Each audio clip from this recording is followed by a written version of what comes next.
Un ancien combattant descend en enfer. L'année 2011. Je suis évangéliste et je prêche ce que je vis. Avant je prêchais ce que je ne vivais pas.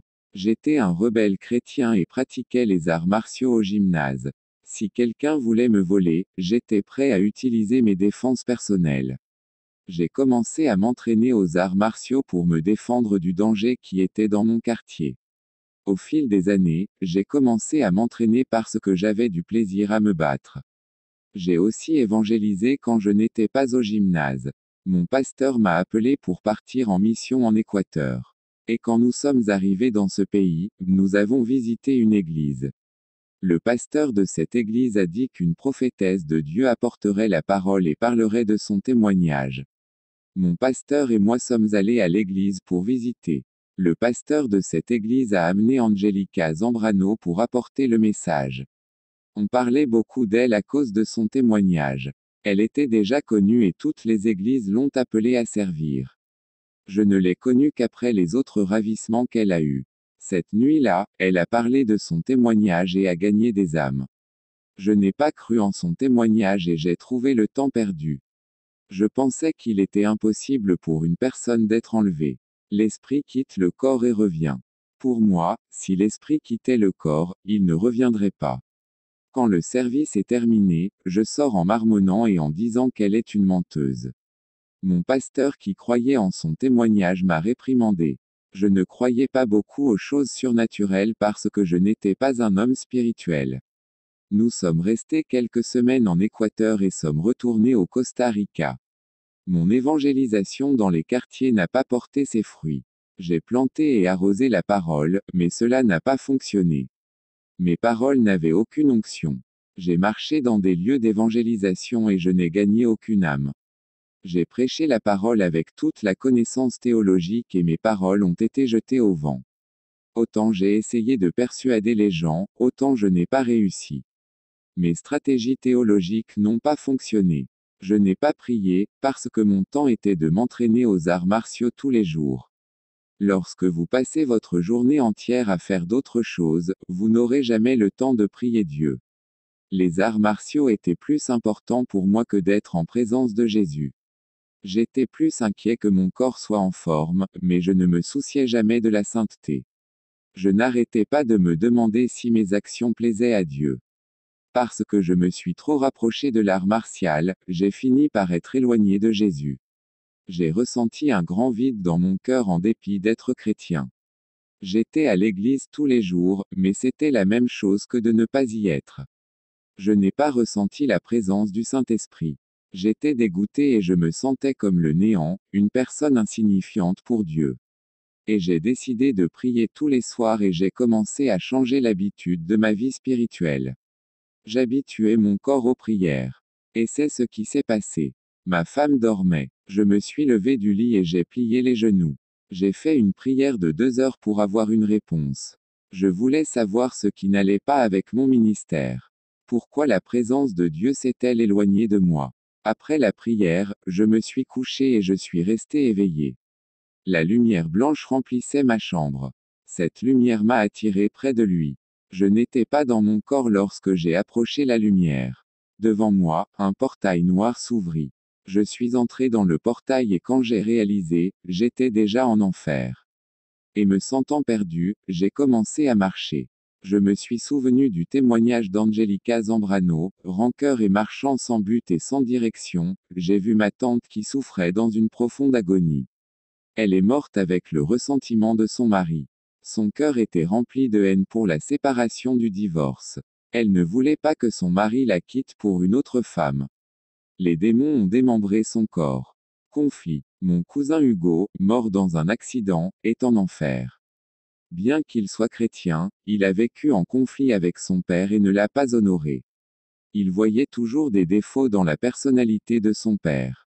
Et pour tout ce qui lui est arrivé, il a blâmé sa mère. Il n'a pas assumé ses fautes et ses responsabilités et a cherché quelqu'un de la famille à blâmer. Pour lui, toute sa famille avait tort et il pensait qu'il avait raison en tout. Il ne s'est jamais repenti de ses péchés. Il n'a pas supposé qu'il était dans le péché et qu'il avait besoin d'être sanctifié. Les démons broyaient tout son corps en enfer. Pasteurs immoraux. J'ai vu la femme de mon pasteur en enfer. Elle est morte d'un cancer et toute l'Église croit qu'elle est au paradis. Elle est allée en enfer pour avoir marché dans la luxure. Son corps est dans une fosse de feu dévorant sa chair, ne laissant que le squelette carbonisé. Quand elle m'a vu, elle a demandé mon aide. En enfer, il y a plus de chrétiens qu'on ne l'imagine. Je suis allé chez un pasteur qui convoitait la femme de son voisin.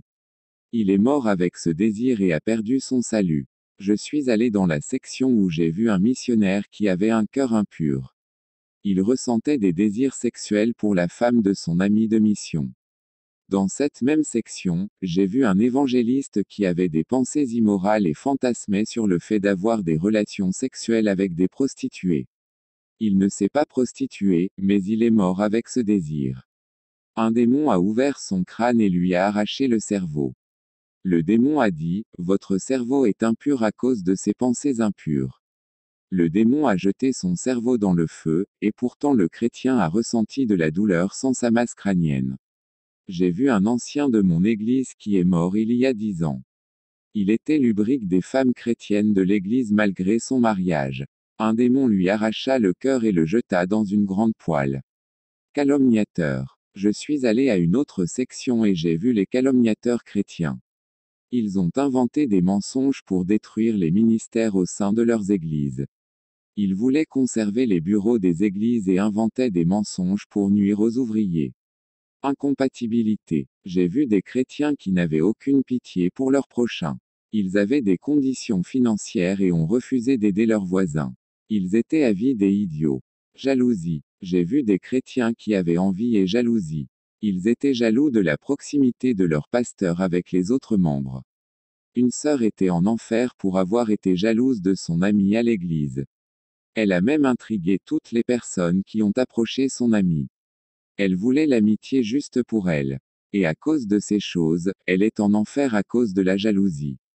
Blâmer Dieu. Je suis allé à une autre section et j'ai vu un groupe de chrétiens qui sont en enfer pour avoir été déçus par Dieu. Ils n'ont pas réussi dans leur profession et se sont rebellés contre Dieu. Ils étaient frustrés de ne pas réussir dans leur vie matérielle et ont blâmé Dieu de ne pas avoir honoré leur foi. Ils sont morts dans ces péchés et sont en enfer. Vanité. Je suis allé dans la section où se trouvent les 20 chrétiens. Ils avaient de nombreuses voitures, terrains et appartements. Ils ont dépensé de l'argent pour rendre leur vie luxueuse et extravagante. La vanité est quelque chose qui veut apparaître et attirer l'attention du monde, en disant, « Regardez-moi, ne me voyez-vous pas? Je suis différent. » Ils sont en enfer pour vivre dans l'ostentation. Pornographie. Je suis allé à la section des chrétiens accros aux films pornographiques. À ma grande surprise, j'ai vu le diacre Edgar, un vieil ami de mon père. Je pensais qu'il était salutaire. Il est là pour ne pas pouvoir se débarrasser des films pornographiques. Il avait sa femme, mais il ne pouvait pas réaliser son désir avec elle. Il ne ressentait du plaisir qu'en regardant un film. La femme n'a eu aucune utilité dans l'acte sexuel et a subi une trahison. Son mari l'a trahi en pensant aux actrices pornographiques. J'ai vu un autre chrétien qui est en enfer pour avoir regardé des films pornographiques et fait de sa femme une prostituée, imitant toutes les scènes qui se sont déroulées dans les films. J'ai vu un nom écrit sur la plaque disant « Place de l'immoral ». Nécrophilie, bestialité, perversion sexuelle. Je suis allé à la section des impurs. Il y a des hommes et des femmes qui ont des relations sexuelles avec des animaux. Des hommes qui ont eu des relations sexuelles avec les cadavres. Ils ont subi les pires tortures et mutilations de l'enfer. Le Seigneur Jésus ne m'a pas permis d'aller dans d'autres sections de l'enfer. Je ne suis allé que dans les sections de chrétiens qui étaient perdus. Retour. Après le dernier endroit que j'ai visité, une lumière vive est venue vers moi et y a brillé. La lumière m'a sorti de l'enfer et m'a emmené dans les airs où j'ai trouvé un grand ange fort avec l'épée à la main. L'ange m'a regardé et a dit, « Parlez à l'Église qui traverse des difficultés de ce qui vous a été révélé. » Beaucoup ont murmuré au lieu de prier et de renforcer leur alliance. L'ange a dit, « Il est temps de retourner sur terre. » Esprit Saint. Un char de feu et un cheval sont descendus vers nous. Nous sommes montés dans la voiture. L'ange m'a laissé conduire cette voiture et s'est assis à côté de moi. Je ne savais pas dans quelle direction aller et j'étais perdu à gauche, à droite et en arrière. L'ange m'a regardé et a dit, vous ne savez pas dans quelle direction vous allez. Votre vie spirituelle aussi. Relâchez les rênes, vous n'avez pas à conduire la voiture, elle sait où elle va. J'ai relâché les rênes et la voiture a pris la direction opposée à l'endroit où j'allais. L'ange a dit, jusqu'à présent, vous avez conduit votre ministère par la force de votre bras. Vous avez annulé Jésus de cette œuvre. Regardez cette voiture et voyez que vous n'avez pas à la conduire. Il est temps de laisser le Saint-Esprit prendre la direction de votre vie et diriger votre ministère. Arts martiaux. L'ange a dit, vous avez marché dans des endroits invisibles et planté dans des terres infertiles. Fixez-vous aujourd'hui dans votre vie, arrêtez de pratiquer les arts martiaux depuis l'enfer. Jésus est votre défense, vous n'avez pas besoin de vous battre pour vous protéger. Les arts martiaux servent à frapper l'image de Dieu qui est votre prochain. Jésus était contre la violence de Pierre quand il a coupé l'oreille du soldat. Et il a été conduit au sacrifice de la croix étant lapidé, fouetté et giflé par ses bourreaux. Rappelez-vous ce qu'il dit dans Luc chapitre 6 verset 29, à celui qui vous frappe la joue, offrez-lui l'autre. Les apôtres n'ont pas non plus utilisé la force physique et ont été amenés à l'abattage comme des moutons.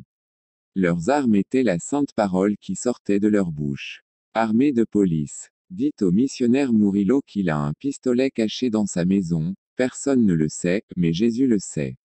Il n'en a pas besoin, le Saint-Esprit est sa défense. Le Seigneur Jésus ne veut pas de ses serviteurs ni dans la police ni dans l'armée. Parce que leur vie est en danger et s'ils tuent pour se défendre, ils ont déjà pratiqué le meurtre même en sachant ce que la parole condamne. Il y a des professions que ce n'est pas pour les serviteurs de Dieu. Les professions qui mentent, trompent et font pécher ne viennent pas de Dieu. Le char est descendu dans ma maison et l'ange a ordonné à mon esprit de retourner dans le corps. Antichrist du communisme. Et je suis allé évangéliser dans la ville de La Havane, Cuba. Je ne connaissais pas le danger que je courais. Le régime de ce pays n'est pas aussi libéral que celui d'autres pays d'Amérique latine. J'étais en train de prêcher sur la place et j'ai été surpris par un groupe d'hommes. Ce n'étaient pas des policiers, mais ils travaillaient pour le gouvernement. Ils m'ont emmené dans une maison de ville isolée. Je suis resté dans une pièce enchaîné dans le fauteuil et avec un bâillon dans la bouche.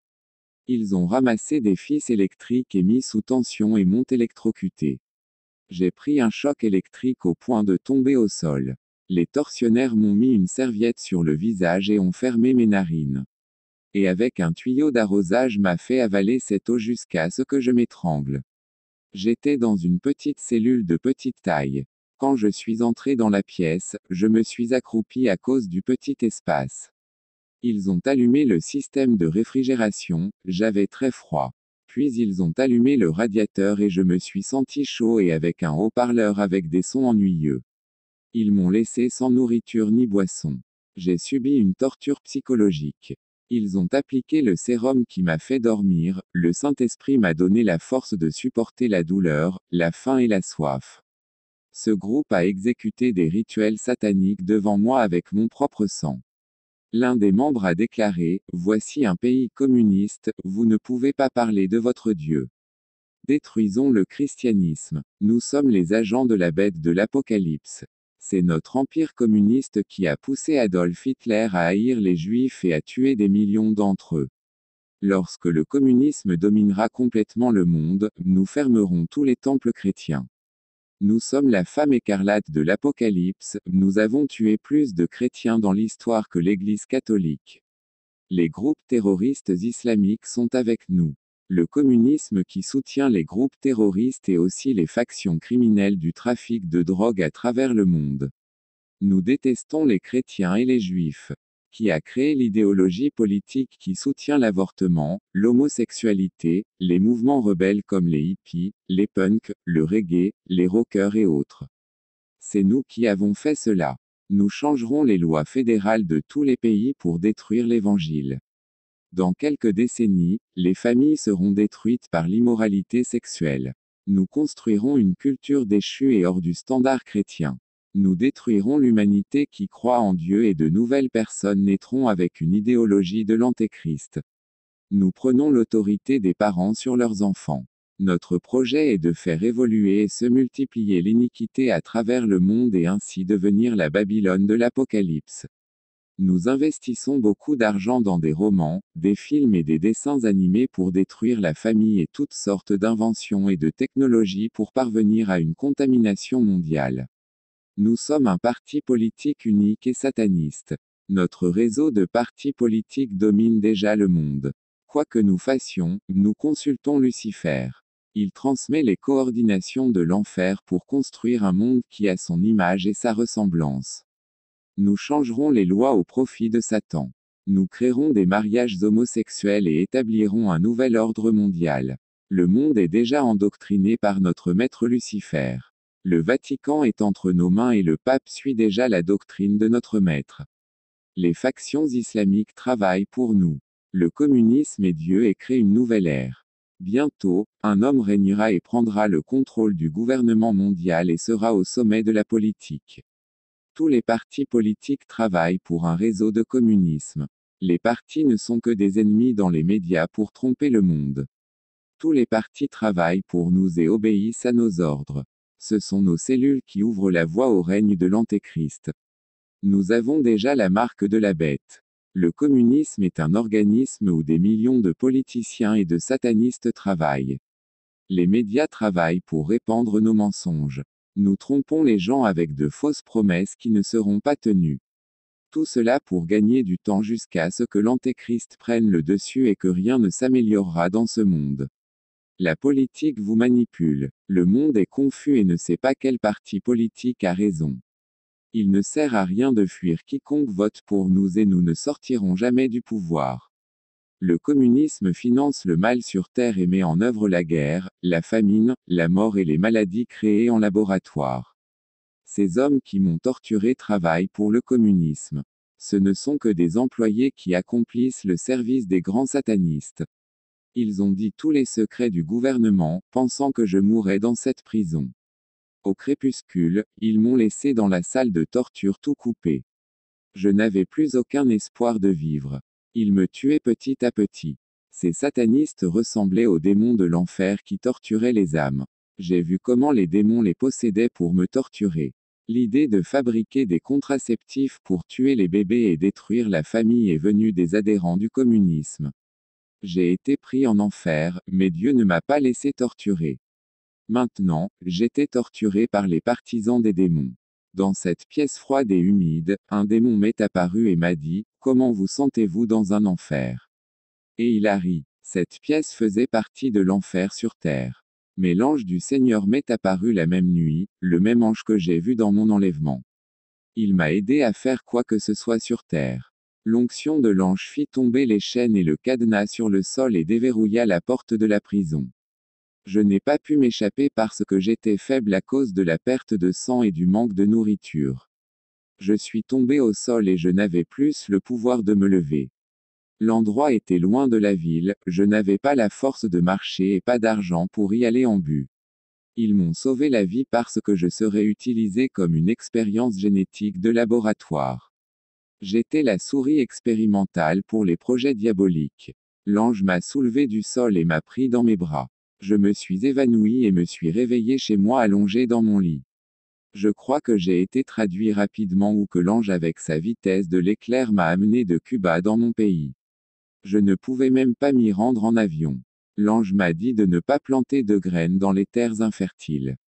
Cet endroit a refusé l'évangile, je ne pouvais pas gagner d'âme. L'ange m'a demandé de marcher dans la direction de Dieu. Après cette souffrance, j'ai décidé d'obéir et d'aller aux endroits que Jésus avait ordonnés. Ma femme m'a emmené à l'hôpital et j'ai été hospitalisé à cause d'infection de la lame. Le communisme est à 100% des antéchrists et déteste Dieu. C'est un empire qui agit comme une bête qui détruit et dévore les hommes. Les musulmans radicaux qui travaillent pour cet empire sont les dents écrasantes de la bête communiste. La couleur rouge du communisme ressemble à l'Empire romain. Le communisme peut être le nouvel empire romain qui se lèvera pour persécuter l'Église et les Juifs. L'idéologie de l'unification du monde est de s'attendre à ce que le dirigeant mondial fasse partie de leur projet. J'ai vu leur plan et maintenant je suis sûr que le communisme réunira toutes les politiques en une seule. Puisse la paix du Seigneur Jésus nous éclairer tous. Amen.